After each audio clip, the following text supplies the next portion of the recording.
কি করছো কি করছো মারিস করছো না বাবা বাবা জন, এই নাও সেভিং স্প্রে যেটা তুমি আমাকে আনতে বলেছিলে। এর জন্য আমি পুরো 5 কোটি টাকা খরচ করেছি, আর সেটা আমার এক্ষুনি চাই। ওকে ওকে ওকে টাকা পেয়ে যাবে, কিন্তু আজ আমি স্কুলে একটু চেষ্টা করে দেখে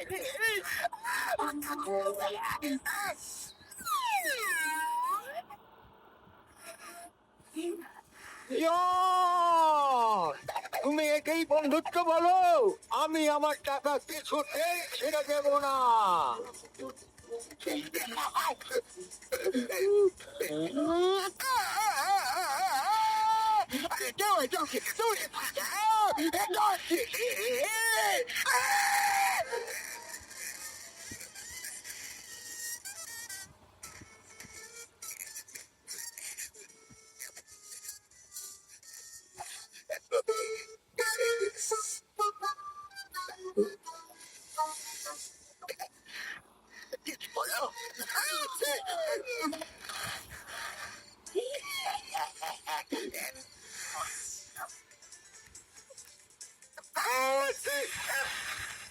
আরে বলো কি হয়েছে কাকি? তখন থেকে এত জোরে জোরে হাঁচি মেরে যাচ্ছ।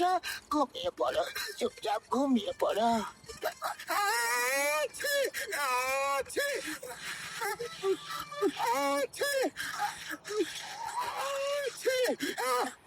পাতলু, এত আলো ঘরের ভেতরে কিভাবে ঢুকছে যে? জানালা বন্ধ করো, জানালা বন্ধ করো। আরে মধু, চোখ খুলে দেখো তো, তোমার ঘরের দরজা, জানালা, দেওয়াল, ছাদ কিছুই নেই। কি? আরে মধু, আমাদের ঘর কোথায় গেল? সব জিনিস কোথায় গেল? বক্স দাদা, তুমি এই ব্যাপারে কিছু জানো কি? আরে আমি কি জানি, সারা রাত ধরে শুধু মধুর জোরে জোরে হাঁটার শব্দ শুনতে পাচ্ছিলাম। সকালে যখন আমি রাস্তা বেরোলাম, তখন দেখলাম তোমরা দুজন খোলা আকাশের নিচে শুয়ে আছো। মধু, তুমি এত হাঁচি মারছিলে কেন? বক্স দাদা, আমার মনে হয় আমার খুব ভয়ানক সর্দি লেগে গেছে।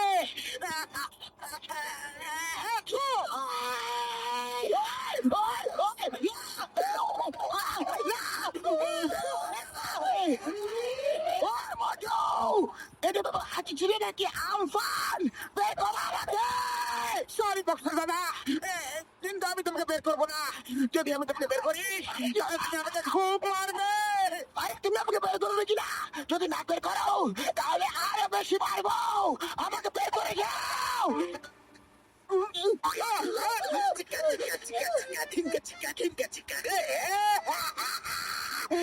মোটে দেবে শুধু হাঁচি আর হাঁচি, আর আশেপাশে শুধু চেঁচামেচি। এখন মোটু পাতলু আমার শুধু দুর্গতি আর শুধু দুর্গতি। আমি মোটু পাতলু লাগে করে দিয়েছি সুইমিং স্প্রে। তাই মোটু এখন নিঃশ্বাস নেবে কম আর হাঁচি মারবে বেশি। আচ্ছা, তাহলে আমার এই অবস্থা তুমি করেছো। চল, আমি তোমাকে ছাড়বো না।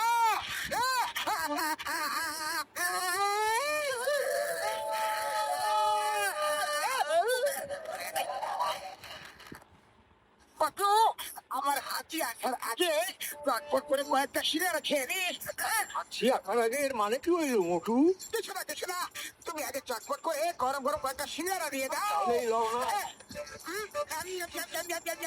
অত শীঘ্রই করে ডক্টর সরকার কাছে যেতে হবে। এখন থেকে তুমি শুধু নিচের দিকে তাকিয়ে হাঁটবে। তুমি একদম ঠিক বলেছো পাতলু। আমি এখন ডানে পায়ে একদম তাকাবো না, সোজা তাকিয়ে হাঁটবো, সোজা নিচের দিকে। দেখলে, আমি বলেছিলাম না যে নিচের দিকে তাকিয়ে হাঁটলে কিছুই হবে না? দেখলে কিছু হলো না তো? আরে হবে কিভাবে? আমি তো উড়ে গেছি পাতলু। ওদের তো কোনো পাত্তাই পাচ্ছি না। 4 দিন হয়ে গেল, রোদের মুখে দেখতে পেলাম না। এখন এই জামা কাপড় শুকোবে কিভাবে? বস, দেখো, কি আসছে? হ্যাঁ, আবার কি?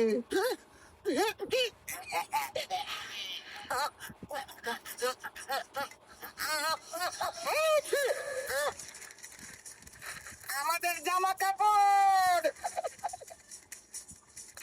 সরি, কি করি এত হাঁচি থামতে চাইছে না।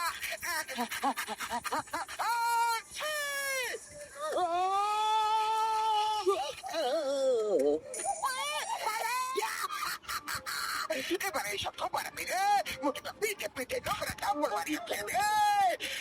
আর রুফে রুফে ধরবে, যখন ধুয়ে ধুয়ে তাই শুকোবে না, তখন মুখে দেখতে কি অপূর্ব সুন্দরী লাগবে।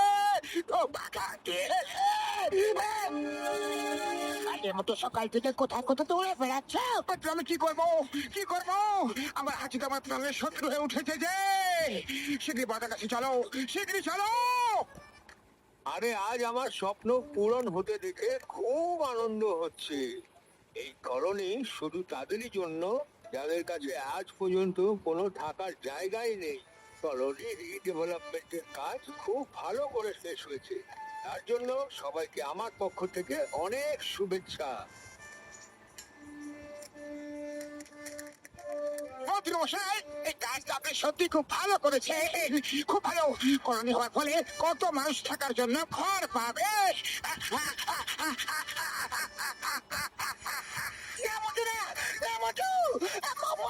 মোটু হাঁচি মেরো না।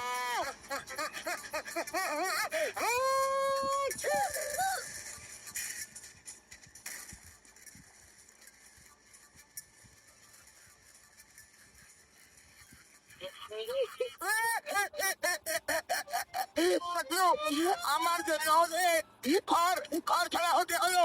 কাজের পেটে আমার মাথা একদম কাজ করে না। এখন তুমি কিছু একটা ভাবো, কিছু একটা করো গো পাত্র। মোটু কেঁদে কোনো লাভ নেই, আইডিয়া একটাই যে এখান থেকে পালাও। চলে যাবে ডাল, চলে যাবে ডাল। মোটু এদের সবাই ঘর উড়িয়ে দিয়েছে। এবার মোটু থাকবে না কাজের, আর না অকাজের।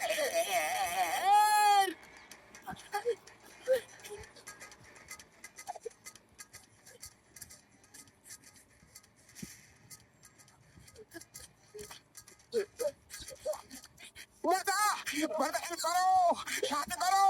আমার আছি তো থামার নামে লিখে না আছে। ওই মুঠুমোর ভাই, আমার বন্ধু, শুধু তো আছি, থেমে যাবে ভাই আমার। আমি এগুলো তোমাকে একটি ডোজ দিচ্ছি, ওষুধ দিয়ে দিচ্ছি, কিন্তু আগে তুমি আমাকে আঁচি মেরে দেখাও। আমি একবার চেকটা পরে দেখে নি যে আঁচিটা আসলে কোন ধরনের।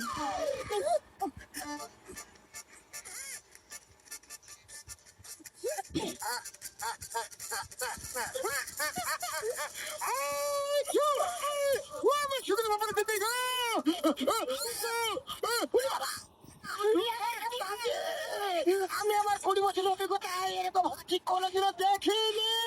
এই বর্দা, রেডি সরি।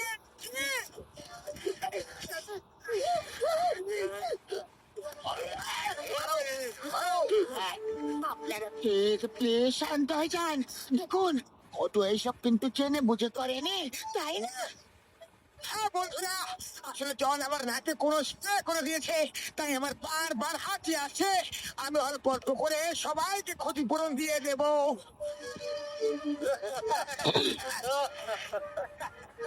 মোটু, তুমি ক্ষতি না বরং আমাদের উপকার করে দিয়েছো। আমাদের একটা বিয়ে বাড়িতে জামা কাপড় নিয়ে যাওয়ার ছিল, কিন্তু 4 দিন ধরে জামা কাপড় শুকাচ্ছিলই না। তুমি তোমার একটা হাঁচিতে সবার কাপড় শুকিয়ে দিয়েছো। আমি তো তোমাকে ধন্যবাদ জানাতে এসেছি। হ্যাঁ মোটু, আমিও তোমার প্রতি ধন্য, কারণ কলোনি ভেঙে যাওয়াতে আমি এটা বুঝতে পারলাম যে ওটা কত খারাপ ছিল, যে একটা হাঁচিও সহ্য করতে পারলোই না।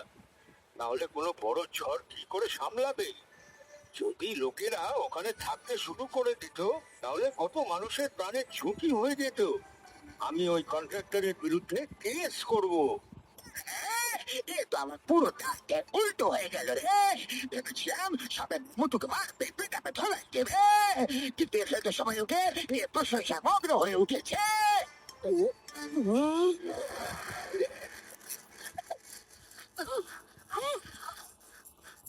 ওকে, থেমে যাও, কিছুক্ষণ থেমে যাও। মাত্র অনেক জোরে হাঁচি আসছে।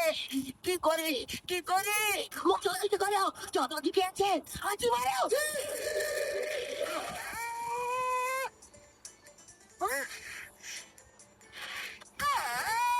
আমাকে নিচে নামাও, কেউ বাঁচাও।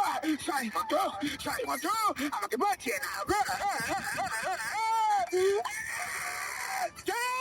তুমি আমার জন্য এত কিছু করেছো, তাই আমার তরফ থেকে তোমাকে একটা ফ্রিতে ট্রিট দিলাম। খুলে এসো।